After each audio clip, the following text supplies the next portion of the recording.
ఈ భారతదేశం లోపల అనేక రకాల ఖనిజ సంపద ఉంది. మనకు కావలసినటువంటి పెట్రోలు, మాంగనీస్, ఇనుము, ఉక్కు, బంగారము ఎన్ని ఖనిజ సంపదనిస్తుంది ఈ భారతమాత. మరి ఈ భారతమాతకు రోజుకు ఒక్కసారలన్నా థ్యాంక్స్ చెప్తున్నా. నా పేరు రుద్రసముద్రం రాములు, ఎస్ఏ తెలుగు. అసలు భారతమాతకి జై ఎందుకనాలి అనంటే దీనికి ఎవరు సమాధానం చెప్పలేకపోతున్నారు.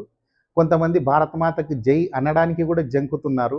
ఆ శబ్దం వింటేనే ఎనికిటికేదో బ్రిటిషోనికి కదా పాములు జెర్రులు వారాడినట్ల పేయంతా ఇక్కడ ఉన్నటువంటి కొంతమందికి ఇప్పటికీ కూడా అలాంటి భావనలు కలుగుతున్నాయి. కాబట్టి భారతమాతకి జై ఎందుకనాలి అనే విషయం పైన నేను ఒక విషయాన్ని వివరించాలనుకుంటున్నాను.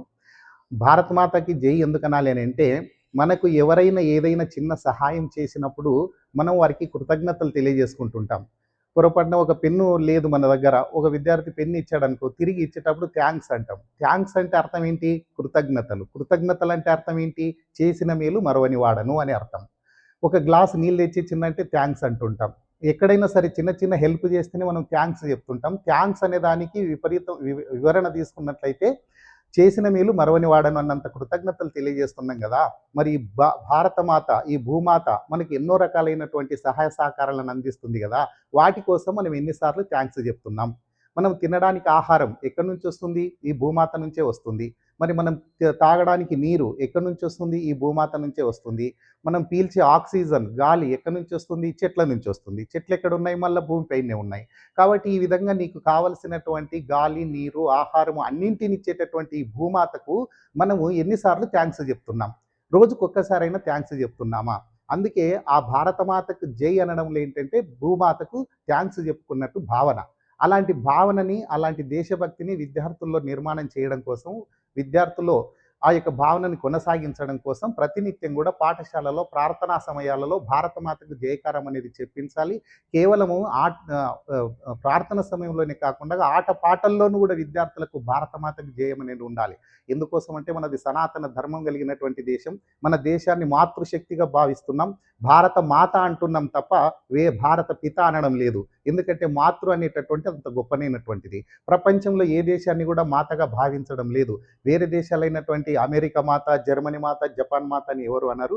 కేవలం భారతదేశాన్ని మాత్రమే మనం భారత మాతగా భావిస్తున్నాం. కాబట్టి ఈ మాతను మనం అభిమానించాలి, గౌరవించాలి, కృతజ్ఞతలు తెలియజేసుకోవాలి. కాబట్టి ప్రతినిత్యం కూడా భారత మాతకు జయకరం చెప్పాలనేది నా ఉద్దేశం. ఇంతే కాకుండా ఈ భారతదేశం లోపల అనేక రకాల ఖనిజ సంపద ఉంది. మనకు కావలసినటువంటి పెట్రోలు, మాంగనీస్, ఇనుము, ఉక్కు, బంగారము ఎన్ని ఖనిజ సంపదనిస్తుంది ఈ భారతమాత. మరి ఈ భారతమాతకు రోజుకు ఒక్కసారలన్నా థ్యాంక్స్ చెప్తున్నామా?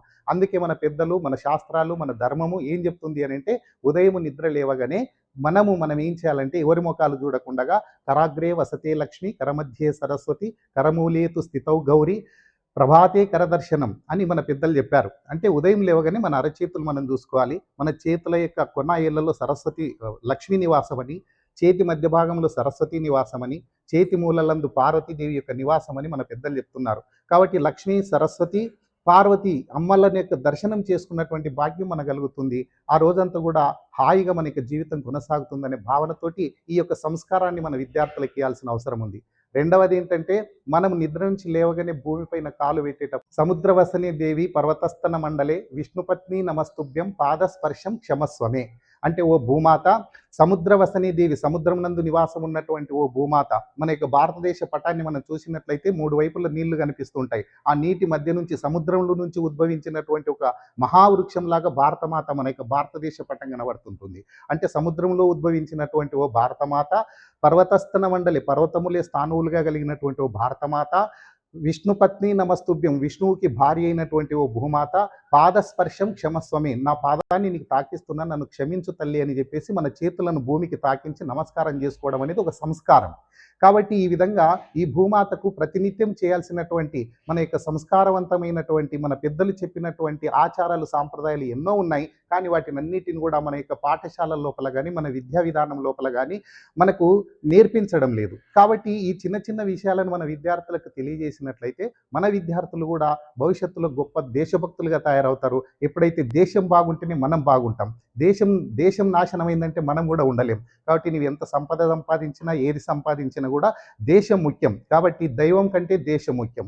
కాబట్టి ప్రతి విద్యార్థి లోపల దేశభక్తిని, దైవభక్తిని పెంపొందింపజేయాలనేటటువంటి ఉద్దేశ్యత ప్రతిరోజు కూడా విద్యార్థి మనసు లోపల భారతమాతకు జయకారం అనేటటువంటి నినాదాన్ని కొనసాగించాలని కోరుకుంటూ, ప్రతి ఒక్కరం కూడా భారత్ మాతాకి జై అనేటటువంటి నినాదము ప్రతి హృదయములో కొనసాగాలని కోరుకుంటూ ముగిస్తాను. జై హింద్.